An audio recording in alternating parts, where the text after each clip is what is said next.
دووبارە سڵاتان لێبێ. بەڵێ کاک محەممەد ئەو پرسیارم کرد کە لەو قسانی کە پێشووتر کردمان ئەگەری چارەسەرکردنی پرسی کورد بە ڕێگەی ئاشتیانە تا چەند ئەگەرێکی بەهێزە؟ ئێستا ئەگەرێکی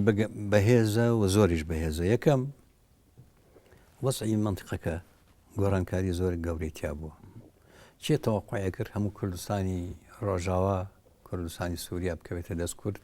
بکەوێتە دەست کوردێکیش کە هەموو دۆسی پەکەکە، بکەوێتە دەست هێزێکی سیاسی گەورە پەیەدە کە هێزێکی نزیکی پەکەکەن و خۆیان بە ئاپۆ چێزنەوەنیش. ئەمە وای کرد لە تورکیا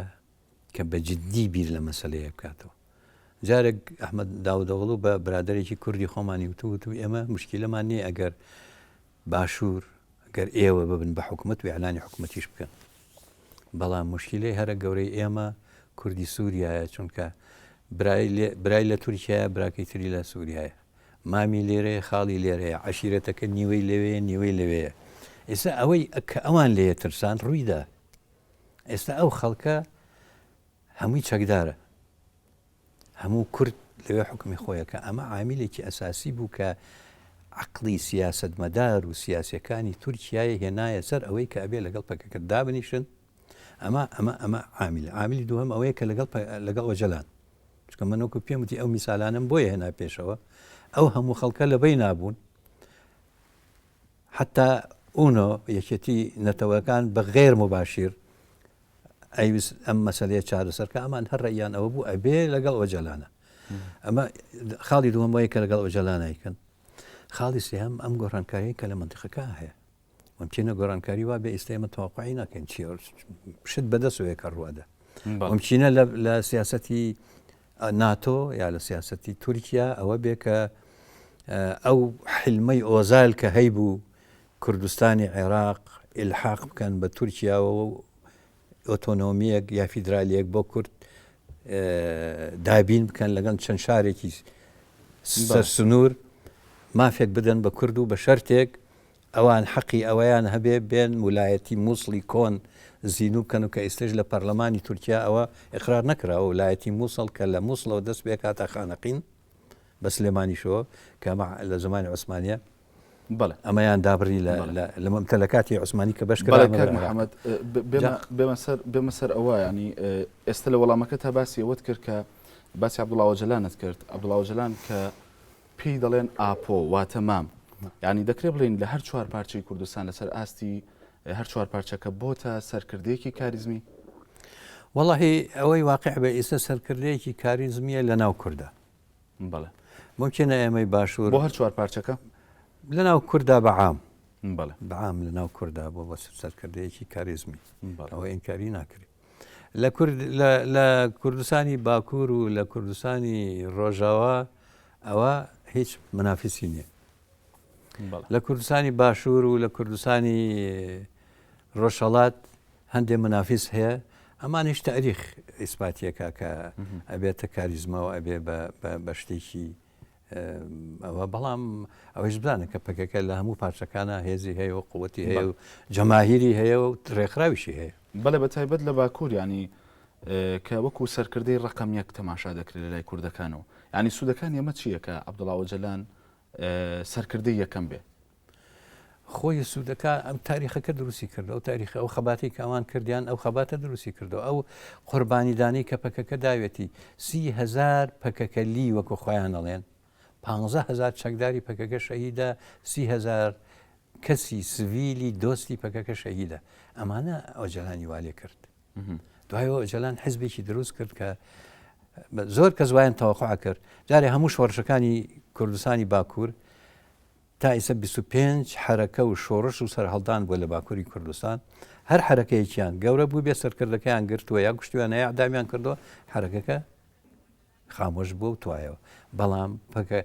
بەم حسابە ئۆجەلانیشیان گرت بە پیلانێکی نێونەتەوەیی CIA مۆساد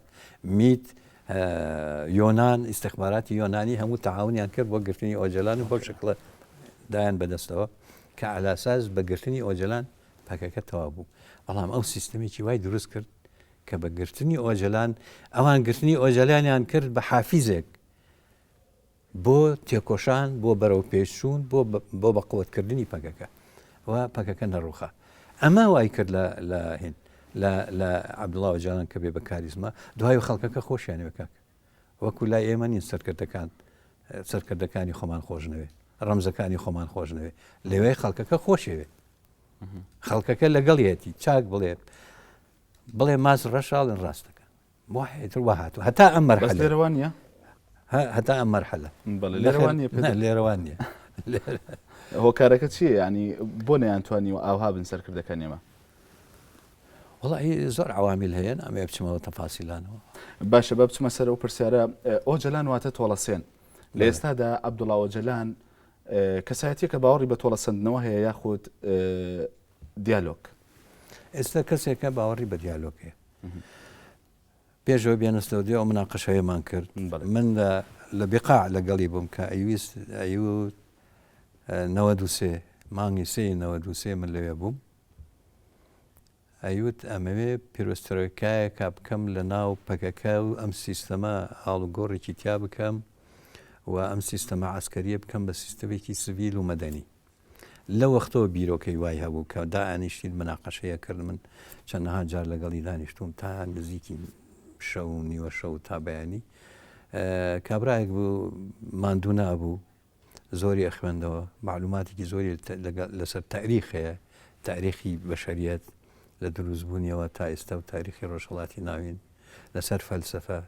لەسەر ئەدەب و شیعر منیش بە هینی متەواضعی خۆم لەگەڵی ئاکۆتمە مناقەشە ئەو جار ئەیود وە هەتا لە بیرمە من وتم پیرۆستەرەکەی گۆرباشۆف ڕووسیای ڕووخان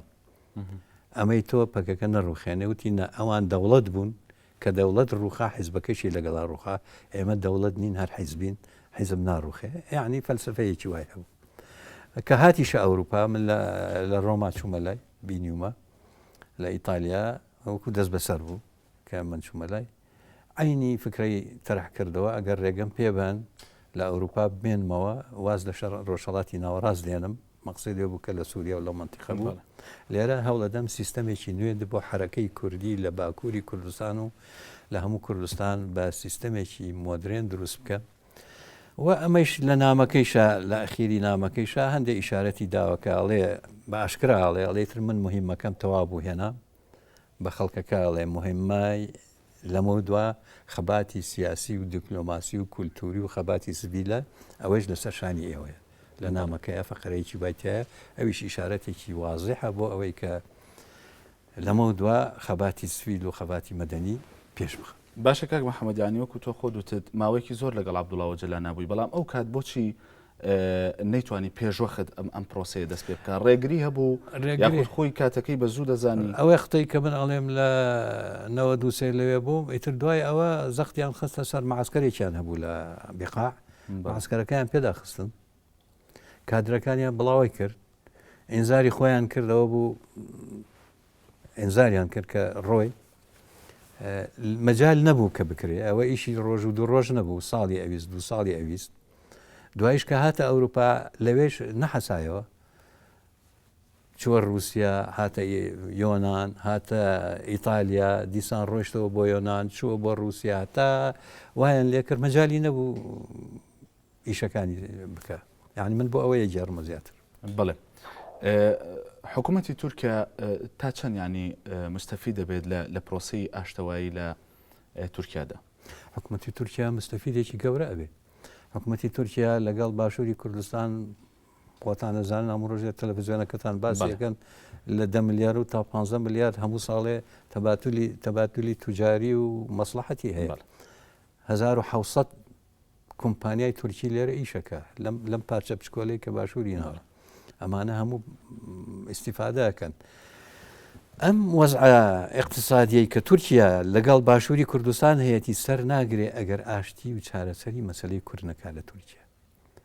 ئەم بۆریانی کە ڕای کێشن بۆ تورکیا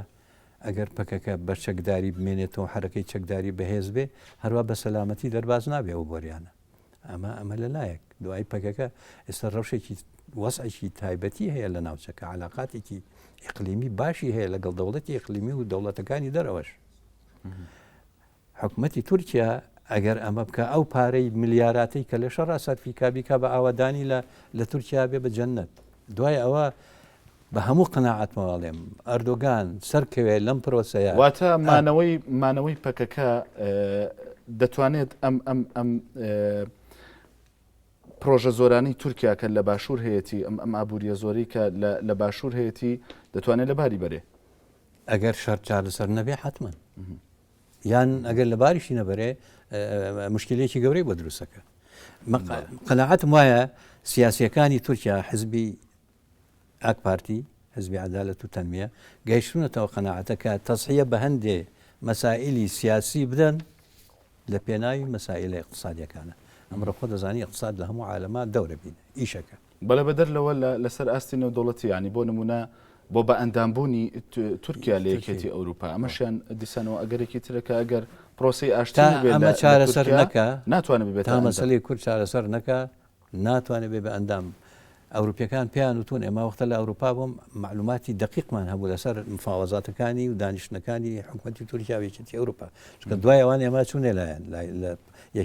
لە سەرۆکی پەرلەمانی ئەوروپاوە تا ئەندام پەرلەمانەکان و تا هەموو پەرلەمانتێرە ڕئیسیەکان کە مفاوەزاکەن یەکێتی ئەوروپا لەگەڵ تا ئەم مەسەلەیە چارەسەر نەکە نابێ بە ئەندام پیان وتون بە سەراحەت مەسەلەی کورد چارەسەر نەکەن ئێوە ناتوان بن بەندام چونکە پرەنسیپی کۆپنهاگن هەیە دوای ڕوخانی بلوکی سۆڤێت لە کۆپنهاگن یەکێتی ئەوروپا کۆ بۆ هەندێک پرەنسیپ و هەندێک خاڵیاندانا بۆ ئەو وڵاتانی کە ئەبن بە ئەندام ئەیانێ ببن بە ئەندام لە یەکێتی ئەوروپا یەکێک لەوانە سەربەستی نەتەوەیە ئازادی کەسە ئازادی اقتصادە ئازادی مەزاهیب و ئەدیانە یعنی ئەمانە تا لە تورکیا پەیڕەونەکەی نابێت بچێتە یەکێتی ئەوروپاوە ئێمە لە دەرەوە لە بڕوەکسل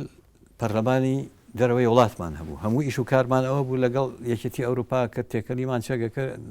علااقەتمان دروستە کرد داوامانە کرد نابێ تورکیا وەرگرن بە ئەندام دوایی وتمان ئەمە باش نییە غەڵەتە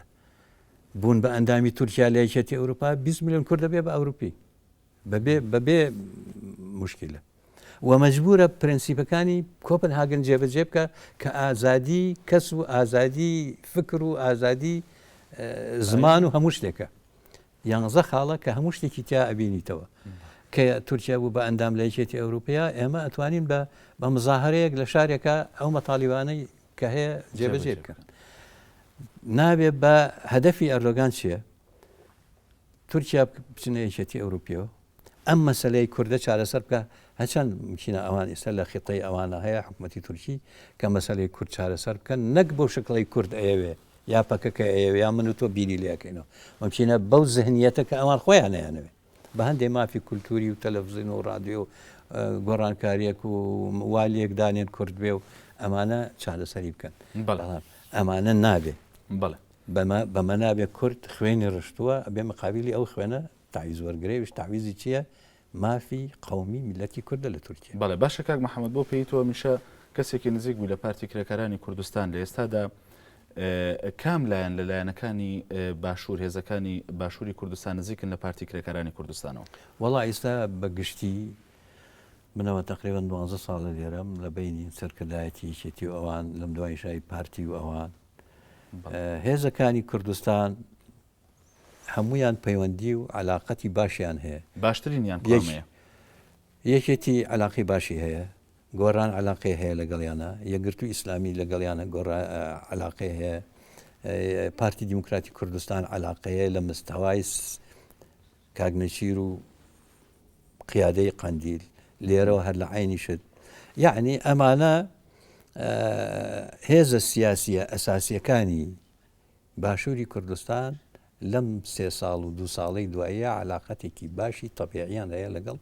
پەکەکە بەڵێ یەکێتی نیشتمانی کوردستان و بزوتنەوەی گۆڕان علااقەتەکانیان لەسەر مستەوای چێیان لەسەر چه ئاستێکە مەسەل ئەوان پێشماوەیەک هاتن کە نەوشیروانیان دی لە خۆی و مەجموعەیەک لە گۆڕان کە هاتوونتە ئێرە مەکتەبی سیاسیان دیوە لەگەڵ یەکێتی نیشتمان ئەوانەی هاتن بۆ لای نەوشیروان مستەفا ئەحمەد دەنیز و چیتر بوون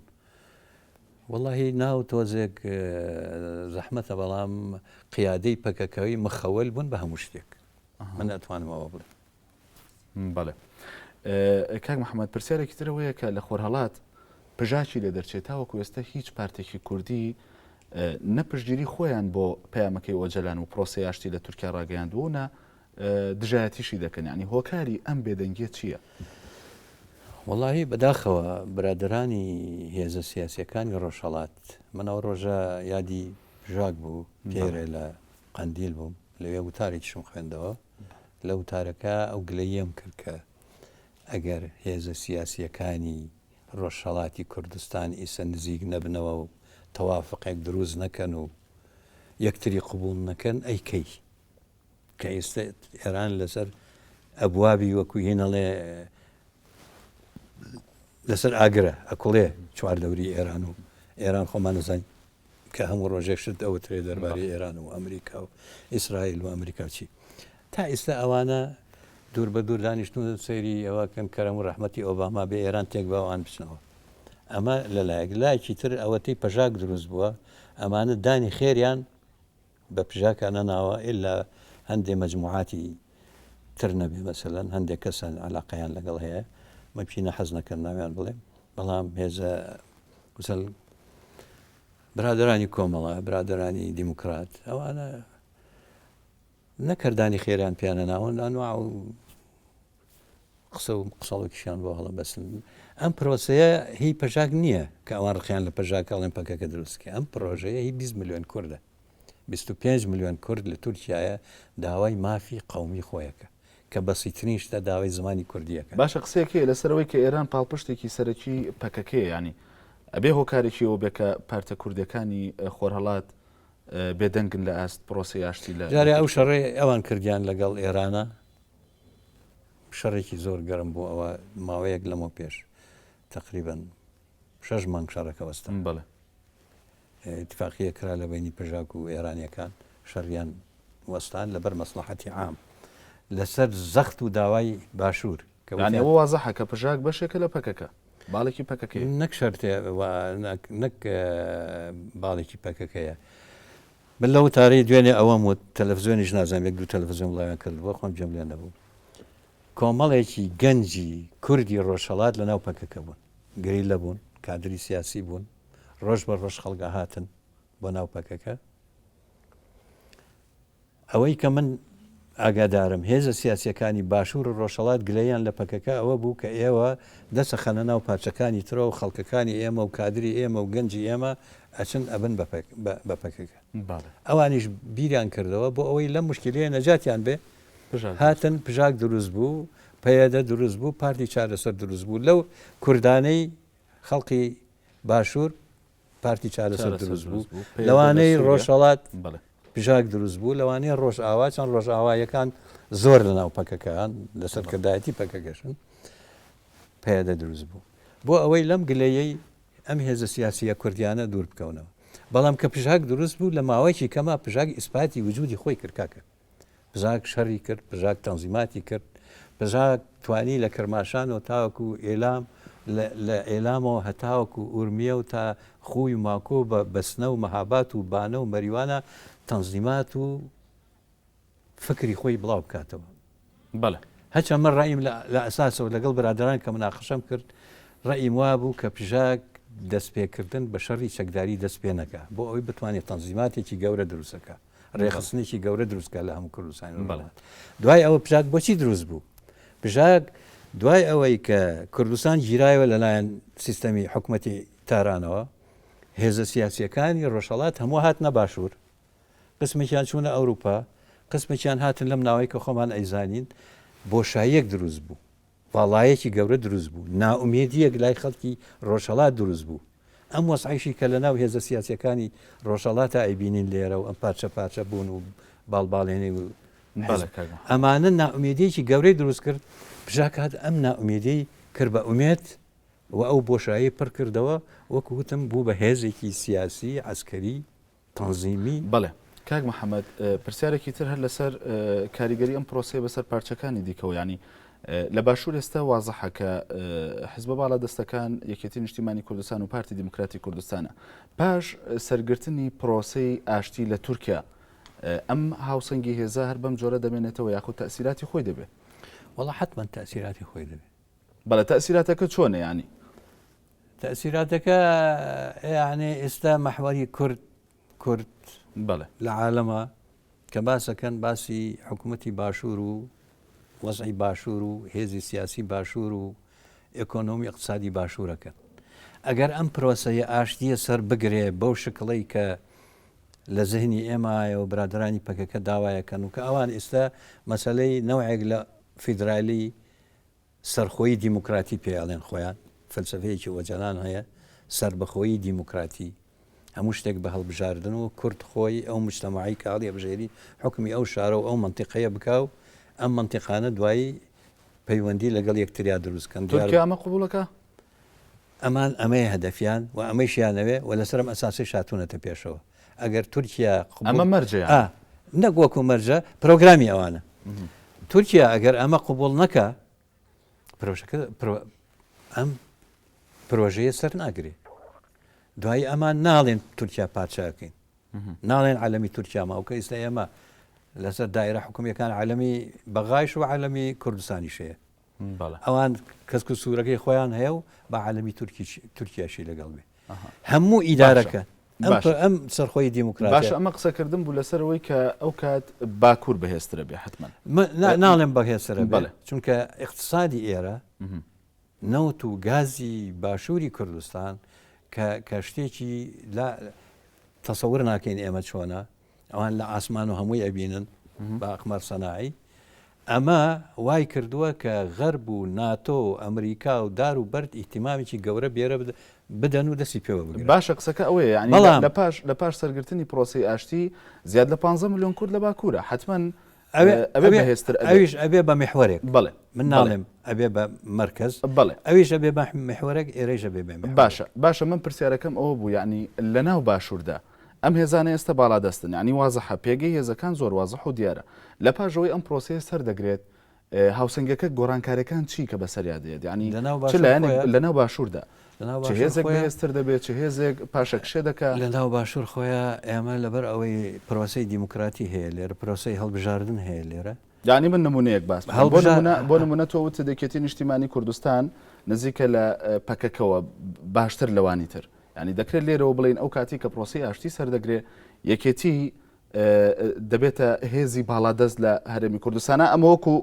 وەکو نمونەیەک ینی من نازانم ئەوە بەڵام من شتێکی تر ئاڵێم لەبەر ئەوەی سندوقی هەڵبژاردن شتەکان حەسم ئەکا و نەتیجە دەرەخە هەڵبژاردنەکان دەری ئەخا چێ بێ باڵا دەست بەڵام قەناعەتم هەیە گۆڕانکاری ئەبێ گۆڕانکاری ئەبێ لە هەموو سیستەمە سیاسی و لە